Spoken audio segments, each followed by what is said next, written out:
హిమాచల్ ప్రదేశ్లోని మనాలిలో ఉన్న హిడింబా దేవాలయానికి ఎంతో ప్రత్యేకత ఉంది. అడవుల మధ్య ఎంతో ప్రత్యేకంగా ఈ ఆలయం భక్తులకు దర్శనమిస్తుంది.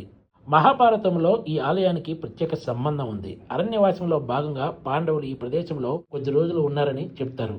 ఈ సమయంలోనే ఈ ప్రాంతంలో ఉండే రాక్షసుడు హిడింబాసురుడు వాళ్ళ వివరాలను కనుక్కోమని తన చెల్లి హిడింబను పంపుతాడు.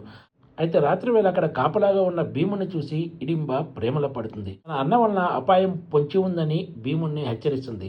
అయితే తర్వాత జరిగిన యుద్ధంలో భీముడు హిడింబాసురుణ్ణి అంతమొందిస్తాడు. హిడింబ తన ప్రేమను భీముని ముందు వ్యక్తపరిచి తనను వివాహం చేసుకోవాలని కోరినట్లుగా చరిత్ర చెప్తుంది. హిడింబ కోరినట్లే భీముడు ఆమెను పెళ్లి చేసుకుంటాడు.